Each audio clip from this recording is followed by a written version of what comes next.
Welcome to Eye on the Issues, and today we're talking with Jenny Schucker. She is the Executive Director, Head Teacher at the Lander School. Now, Jenny, let's begin by talking about your background when it comes to education. Why don't you kind of paint a picture for us, if you will?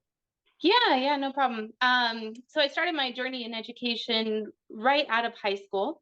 I attended a local community college and got my associate's degree, and then eventually ended up graduating from the University of Wyoming.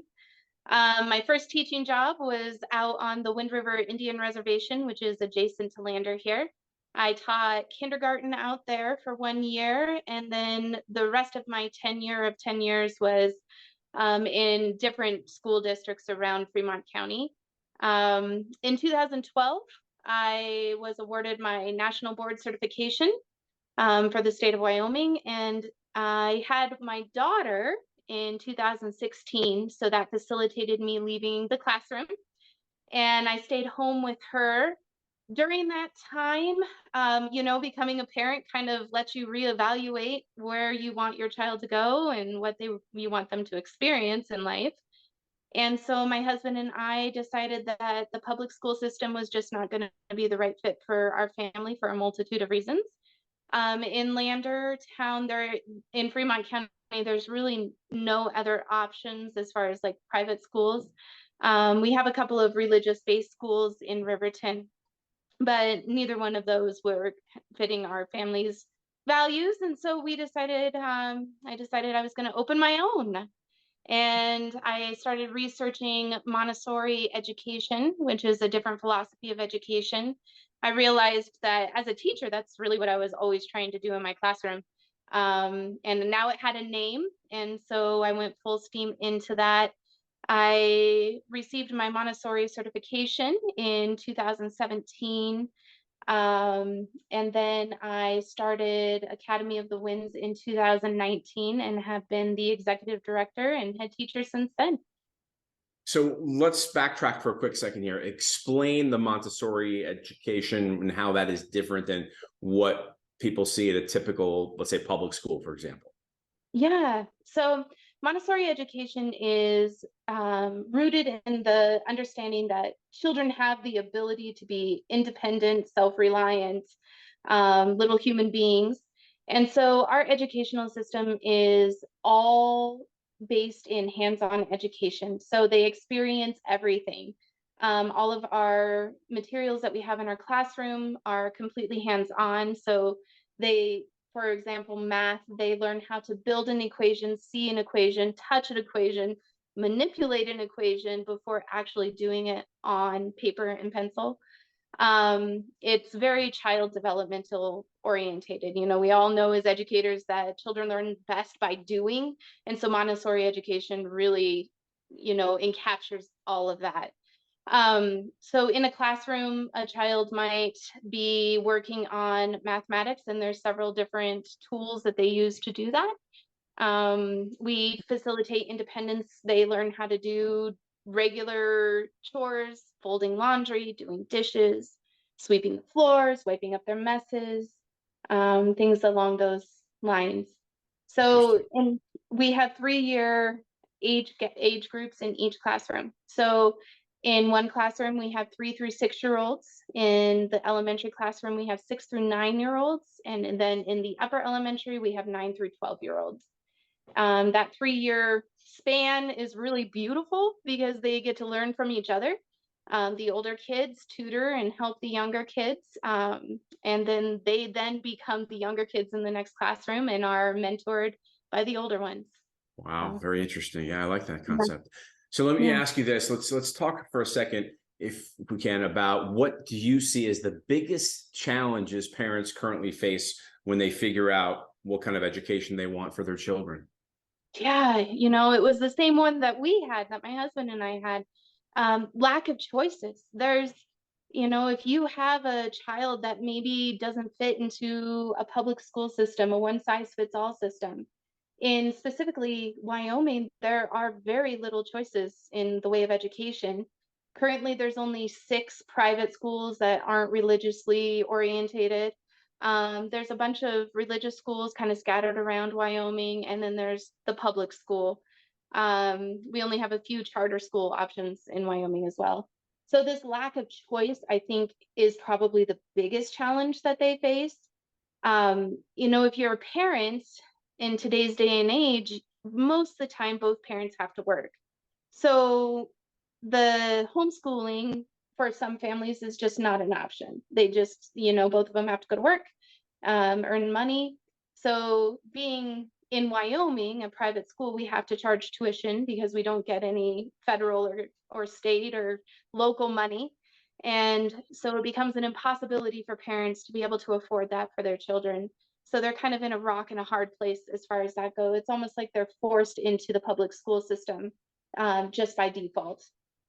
And how do you feel about school choice and the possibility of legislation getting through the next session there in Wyoming that would actually allow for funds to go to private schools like yours? Yeah, it would be a game changer for so many families. I can't tell you how many parents come and tour the school and realize that their child would fit wonderfully in a school system like ours, but unfortunately, they just can't afford it. So if we can level the playing field by offering parents the option of the scholarship fund or however we need to write that into legislation, I believe that they would come in droves and be able to pick the right education system that's going to fit their child's needs. I really believe in it. I think that it's something that Wyoming needs to do. We need to get this into Wyoming legislation so parents now can have a choice of where they send their children. Have you had much or any contact with lawmakers there in the state of Wyoming that would support such a measure? Yes, yes. I've been in contact with Sarah Penn, who is a local senator Hmm. here in Fremont County. Her and I are actually meeting at the end of the month to discuss what we can start doing on our fronts to start pushing this legislation ahead before they go into session this next year. We need to, I think, one, inform families that this is an option and really what it entails. In my school, I have a huge base of voters that want this, and I know that that exists throughout Wyoming. And I think if we can have that conversation and tell people what's really in that legislation and how it's going to benefit them, even if they're a homeschool family, it's going to benefit public school families because then they can afford to do extra services if they need it, get extra help for their kids. And of course, right here on the private school front, it would just be amazing for us to be able to offer this option to more families. Now, for people that don't really know the difference between public schools, charter schools, private schools, and I know there have been some charter schools obviously starting in the state of Wyoming just recently because of some legislative moves. Can you kind of explain the three briefly? Yeah, so public schools are publicly funded essentially. So in the state of Wyoming, our tax dollars directly go to fund the public school education. The current number, I believe, for per pupil in seat for the public school is around $16,000. Each student, the school district receives for each student. They're publicly funded. They are mandated by government curriculums and things of that nature. They have to adhere to all of the state and national standards. So they have to speak to the higher authority basically. Charter schools are a little bit more free. It's often said that charter schools are the happy medium between private and public schools. They are generally started by a group of people. They have a little bit more freedom in what kind of education they offer, but they have to ask the local school board for permission to open a charter school, and they have to function underneath the rules of the charter that they set forth with the public school. So that means that the public school really does get to dictate a lot of what they do. They still have to take the state tests in most charter schools, things of that nature. So private schools in Wyoming specifically, we are not regulated at all by the local school board, the public school. We are a completely separate entity. The Wyoming Department of Education puts us under Chapter 18 of education, which is basically where we report to the state what we're doing, but we don't have to take state mandated tests or report our curriculums, our staffing. We have complete freedom in those aspects of our school. And what has been the biggest challenge for you in terms of starting a private school in Wyoming? Oh my goodness. I wish I would have kept a diary because I have forgotten a lot of what happened. Um, there are so many obstacles. First, of course, figuring out how to start one in the state of Wyoming, understanding all of the rules and regulations of what it takes to start a private school. We are fortunate in the state of Wyoming that they do allow a lot of freedom in that for people wanting to start private schools. But it's still a lot of time spent on researching and reading and applying to the state. Of course, you have to become a corporation in the state of Wyoming, so there's a lot of paperwork that is associated with that. Locally, my biggest hurdle was trying to find a space to have a school. So, because of regulations that govern what is considered a safe space for the kids in a building, there are a lot of rules and regulations that you have to actually hold children in a building.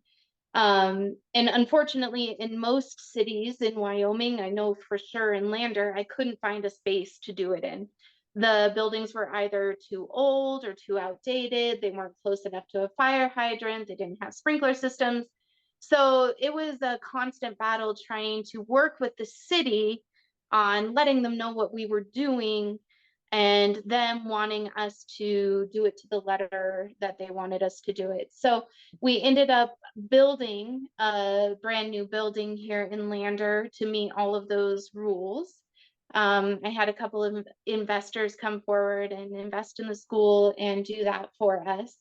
I think other people starting a private school in Wyoming would face similar challenges trying to find a space to do it. Um, and then there's the whole social aspect of it.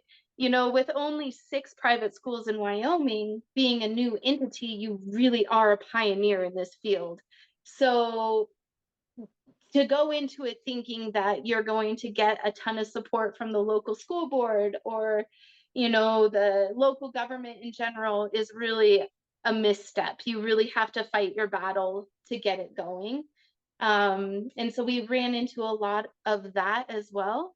Now that we're open and we have essentially proven ourselves that we are a legitimate educational model, they seem to be a little bit more open to our idea of having a private school in Lander.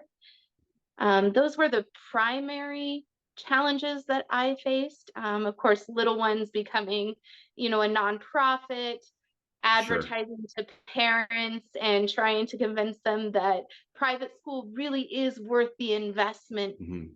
for their children, you Ab- know? Absolutely. I need to ask you this question. How did you find the investors? Because that must have been a blessing. Oh my goodness. You know, it's one of those things that never happens in life. And I'm still at a loss of words um for what this gentleman did. So a gentleman came forward, he heard what I was doing, and he has kids that are grown and gone, already off to college. He had homeschooled them for the majority of their time in school. And he had always wished that there was a private school option, and it's something that he feels very passionately that there needs to be more of in Wyoming. And so he came and showed up at my door and said, "I want to help you."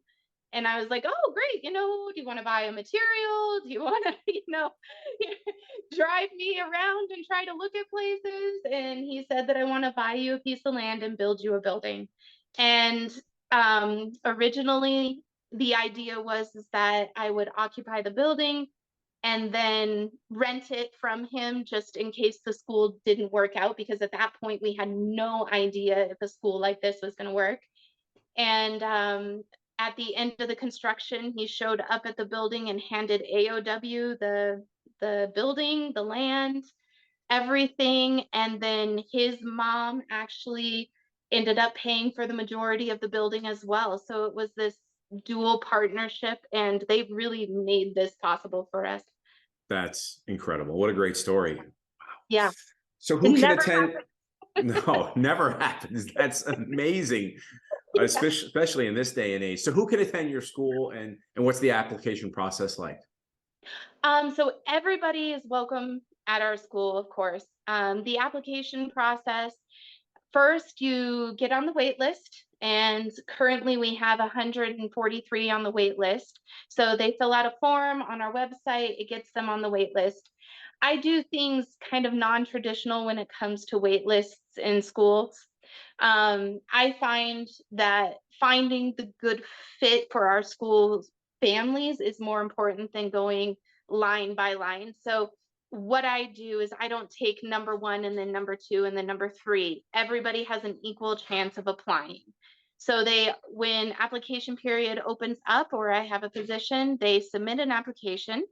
I then go through all of the applications and invite the parents in to come and observe all of the classrooms to make sure that that kind of educational model is going to be a best fit for their child. After that, I invite the children in and get to meet them. And then if all of our ideas about education and it's a good fit for them, a good fit for us, I enroll them. And so it's a lengthy process, but one that really means that we are able to get the people in the doors that really want this for their kids. And in respect to the annual cost for tuition, and how much is it, and is there any financial aid available? Yeah, so our current tuition price is 6,900 about there, about $7,000, depending on what option you want. Um, so we have multiple scholarships available every year. We try to get as many as we possibly can. Um, it's really hard because average tuition in other states is around $12,000. We Right. are really, really trying to keep our tuition low so this can be available to more families. Um, but that gets tricky because when you don't get any federal money, all of the scholarships that you give out either come out of general funds or you have to fundraise for them.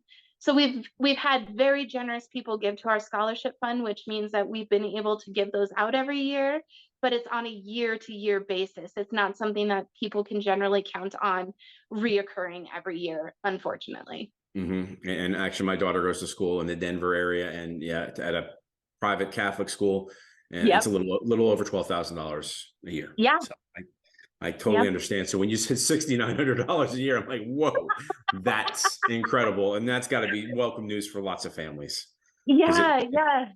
it probably fits right in the affordability. Where 12,000 is kind of like, that's hard every month. It really is $1,000 every month, but Yep. less, but closer to half of that is a lot easier. So let's talk about the attitudes of the kids in the school. What kind of sense have you gotten, or have their parents given you, of them attending other schools, and then now at your school, at the Academy of the Winds?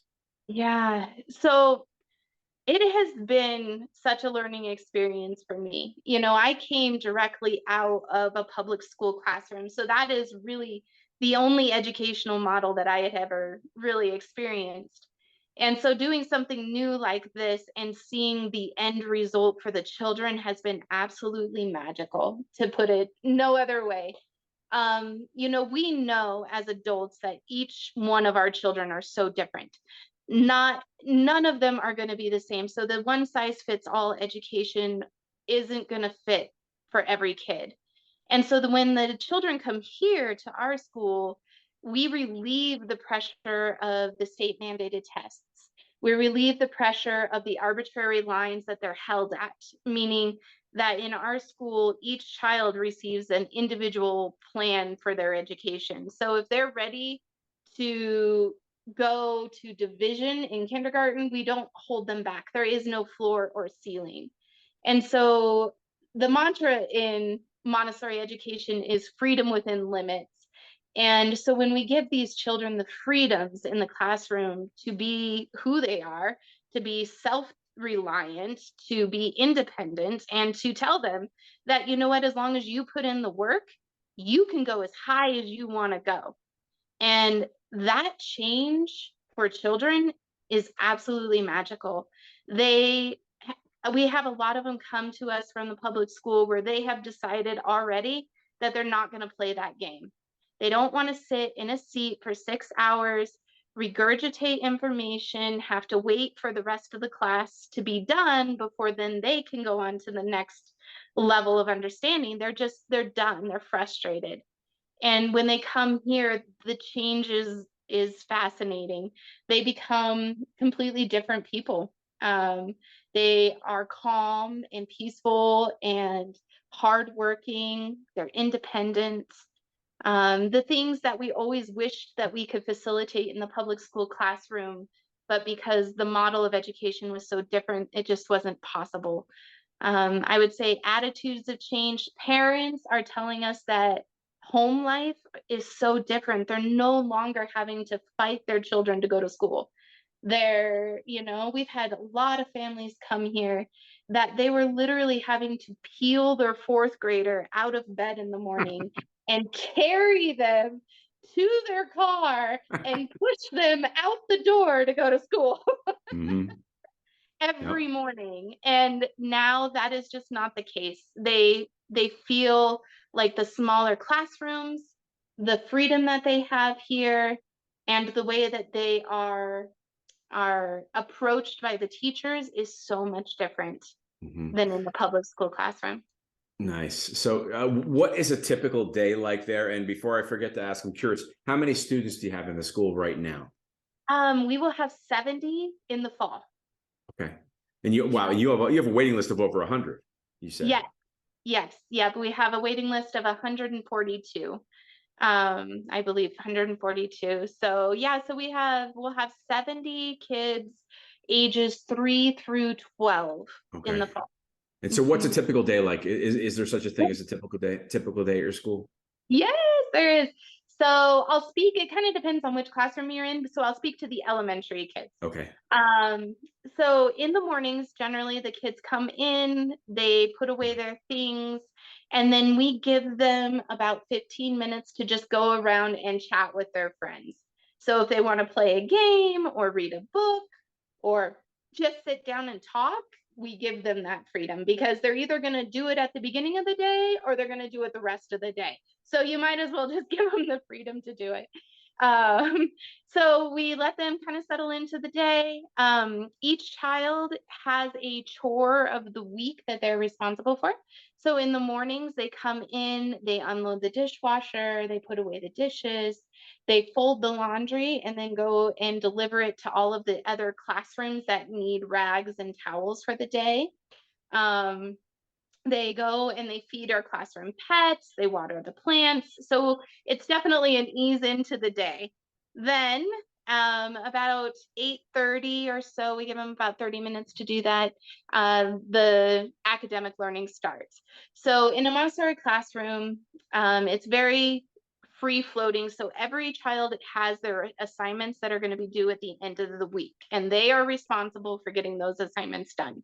So during the morning time, all of the children are working either in small groups or pairs or individually to complete their assignments. During that time, me as a teacher and my assistant teacher are pulling kids to give them their next assignment, so to give them their next lesson. And so if you have, a 6-year-old and an 8-year-old who happen to be working on the same skill, I would have the flexibility to pull both of those and work on that skill. If one child needs an extra lesson in something they didn't quite understand, I would pull them during that time as well.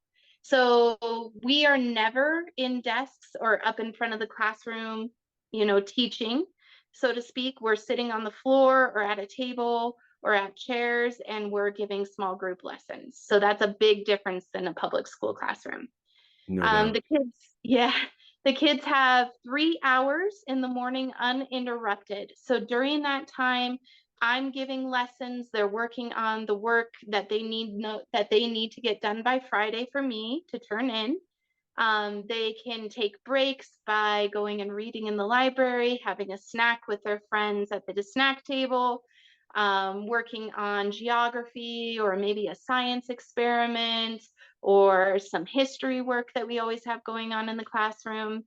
So 3 hours uninterrupted, and then we go outside for a whole hour. So AOW is really unique in the fact that we have 7.5 acres of woods in the back of our school. Those woods have now became a child's paradise. So we have no less than 15 forts back there. They have cut tunnels now connecting all of their forts. They've created a map of where all of their forts are. So now everybody knows where to go. If they say, hey, we're meeting at the Tree of Doom fort, for example, they all know where to meet. Um, so they go out there and they play for a whole hour. We don't have traditional play equipment. The kids are out there. They're climbing trees. They're playing with sticks. They have a mud kitchen. We have a giant snow hill in the wintertime that they sled down. So we spend a whole hour doing that. We come in, have lunch, and then in the afternoon, we do lots of science, geography, history, things of that until the end of the day at 3. So that's a Nice. typical day. Yeah. Very, very nice to hear.